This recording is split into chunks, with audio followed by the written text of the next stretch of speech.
Finally regaining her consciousness, Sachi looks up at me with the eyes of a disoriented child. You alright, Sachi? 大丈夫。You were having a nightmare until just a second ago. A pretty terrible one. それじゃあやっぱり私はまたあの夢を。That dream? いえ、なんでもありません。 No, you have to speak up. Please.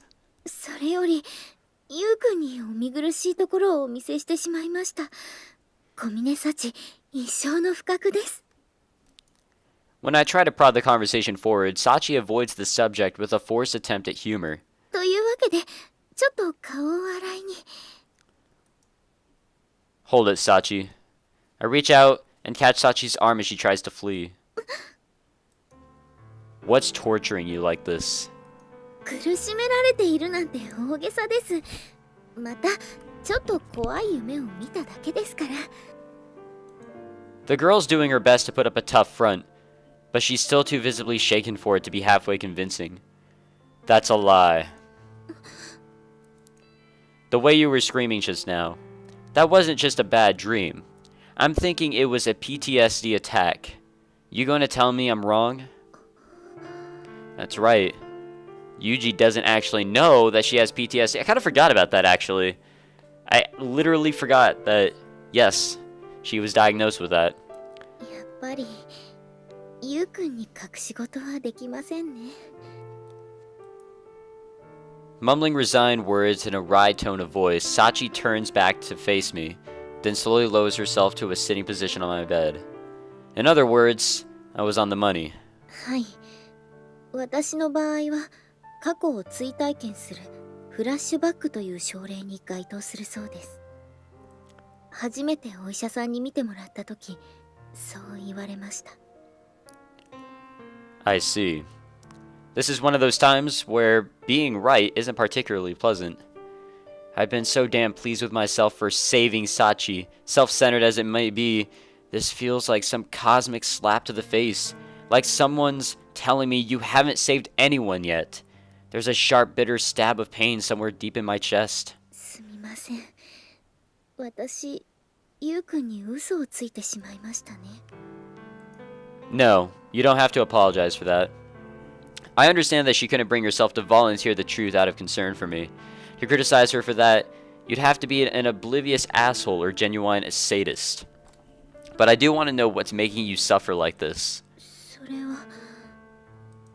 Stopping in mid-sentence, Sachi lightly bites her lower lip. From the expression on her face, just thinking about it must be enough to send some painful images flashing through her head. ゆうくんは私の誕生日に起こった事故のことを Jesus 知っ Christ, ているんですよね。 the amount of times I've been asked this. Jesus Christ. Oh, I got a text. I know what they wrote on the reports at least. Not much more. From what I read, a drunk driver ran a red light on the road outside the park where the two of us used to play, hitting your parents at full speed. はい。その結果、全身を強く打ったお父さんは即死。そしてお母さんは Survived, but fell into a persistent vegetable state. She's still hospitalized to this day. はい。その通りです。 Are you telling me you've been reliving the precise moment you witnessed that accident over and over? そうなんだと思います。ゴムが焼ける嫌な匂いも、いつまでもアイドリングを続けるトラックのエンジン音も鮮明に感じられますから。 I don't think a human being could ever imagine that much of just that craziness, that it's an unreal thought to have. People with PTSD, man, like I can't even imagine what they go through. And obviously, like this is just like one example, but I'm sure it's way worse with people IRL. It's an insane thing to think about. でも私が本当に怖いのはたった一つの言葉なんです。 A word? はい。トラックにはねられた直後、お母さんにはまだ意識がありました。そして自由に動かなくなった体を懸命に動かして顔を上げると、すっかり足がすくんでしまっていた私にお母さんはこう言ったんです。サチ、どうしてって。 So, adding that scene and what Sachi's mother said to her probably is what triggered the PTSD. それは私にとってとてもショックな言葉でした。どうして今日はお家にいてくれなかったの？どうしてもっといい子でいてくれなかったの？私たちがこんな目にあったのは全部あなたのせいなのよ。 But that's not what she said. そう言われているような気がして。 But she's making herself think that's what she meant to say. No. No, no, no, no, no, no, no. だから私が病院のベッドで目を覚ました後、お母さんが助かったと聞かされて、最初に怖いって思ってしまったんです。本当ならよかったってそう思うはずなのに、もしお母さんが目を覚ましたら、その口から私を憎むような言葉が出るんじゃないかって、それが怖くて退院した後もずっとお見舞いにすら行けなくて、お父さんやお母さんから恨まれないような子に少しでもいい子にならなくちゃって、そう思って。 I don't think Sachi's ever shared these feelings with anyone else. And parallel to this cascade of raw, honest emotion, a constant stream of tears flows down her cheeks.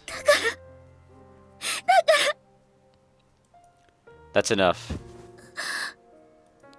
As words finally fail her, I almost said flail, I embrace her trembling body.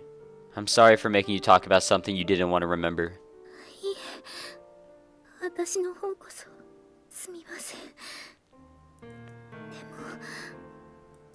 ももう少しだけこのままでいさせてください。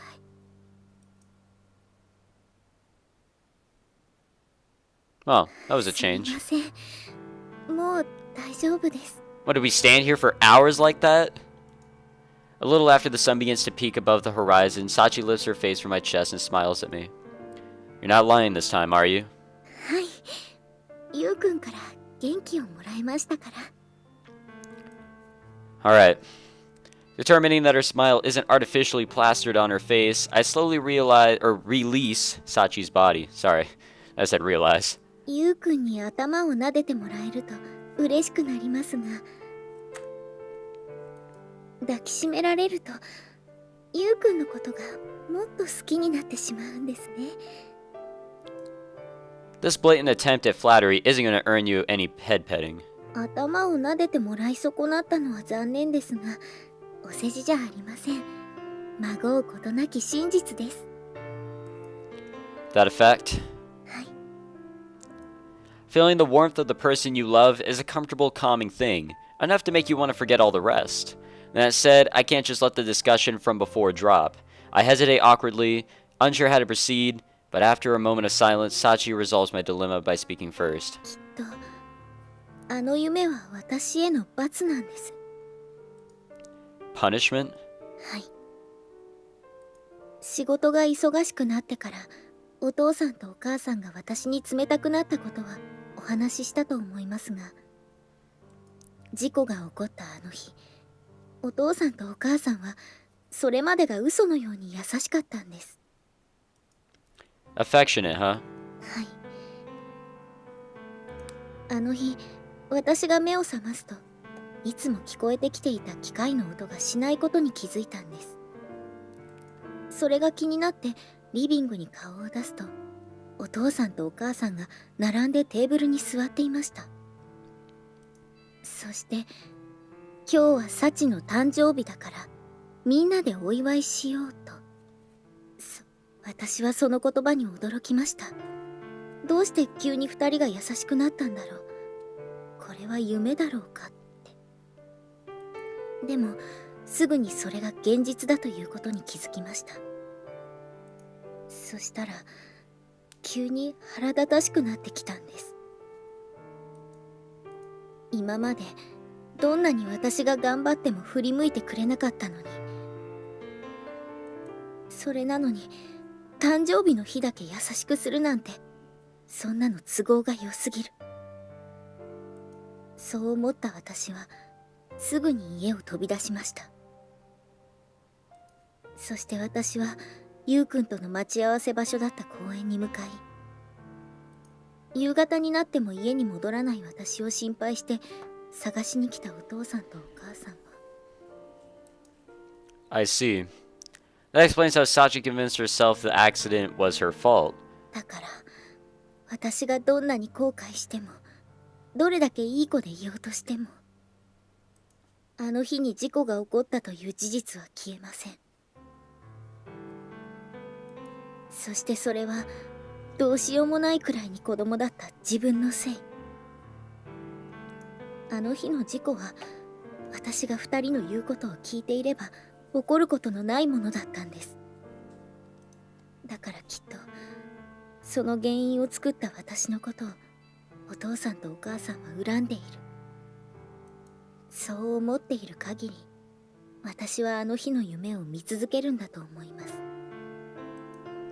And from the sound of things, she's still blaming herself even now. The tone of her voice is almost resigned, as if accepting her responsibility. But that doesn't mean she's come to terms with what happened. She simply despaired of ever finding forgiveness. The proof is written on her face. Even as Sachi speaks calmly of the past, her expression is filled with bitter regret. Alright, I understand where this is coming from. But there's still one thing I don't get. Up until just recently, I'm pretty sure you weren't having daily nightmares, let alone traumatic flashbacks. What happened? Do you have any idea why you've gotten so bad? それは多分今の私が幸せを感じているからなんだと思います。And then there's the guilt in the back that's just growing.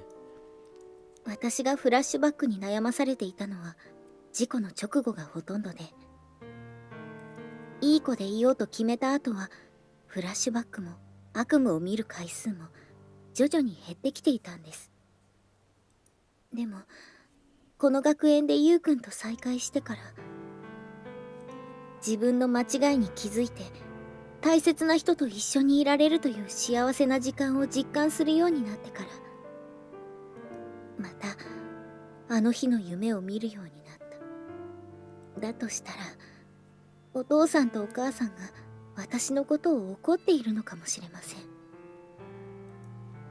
In other words, you're saying your parents don't want you to be happy. もちろんこの考えは私の勝手な思い込みかもしれません。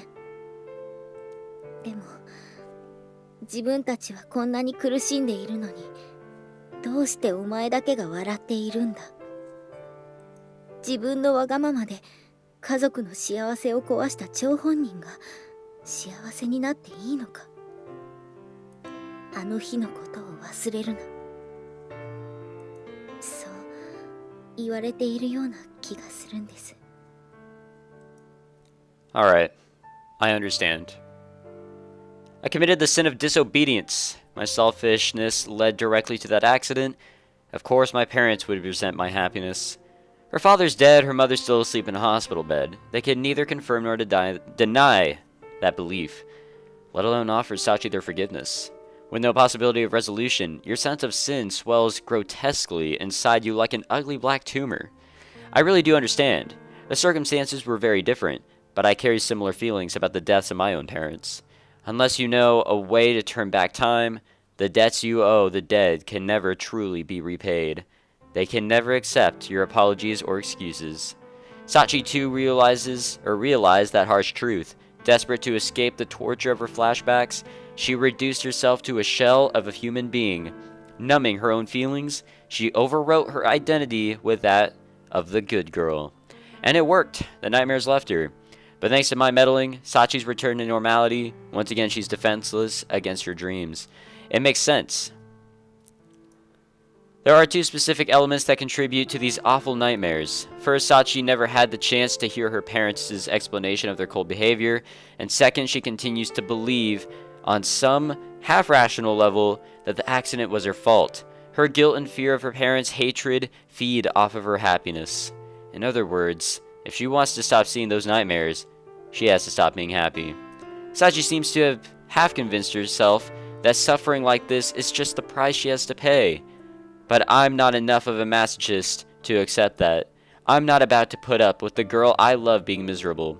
No, forget not miserable, if at all possible. I want her to be the happiest person in the damn world. I think that's only natural. And precisely because I carry a burden similar to hers, I might be able to teach her a thing or two. Our burdens may be similar, but we're carrying them very differently. There's no reason to let your sin change... Sorry, I don't know why, but hesitated. There's no reason to let your sin chain you to the ground. There's no need to lock yourself up in a dark room forever. It doesn't do anyone any damn good. And most of all, if I'm not mistaken, Sachi has an obligation to become happier than anyone else. Alright, this is where we are going to end it for this session, of course. So I think we've got one more session to go through. I don't know. I'd have to cross-check again. So next time, I guess we'll be continuing Nightmares or starting it or whatever. Feel like we're just continuing it since we're like halfway through now or something of that sort. But I'm pretty sure we're almost done. So thank you very much for watching, guys. We are almost done. If the next session is going to be like an hour long or so, I'll make it all one episode for you guys. For, just to say thanks for all the support and just to give you guys as much content as possible. Again, thank you very much for watching, guys. My name is Michael SK. I'll see you guys in possibly the last session of Sachi's story in The Fruit of Grisaia.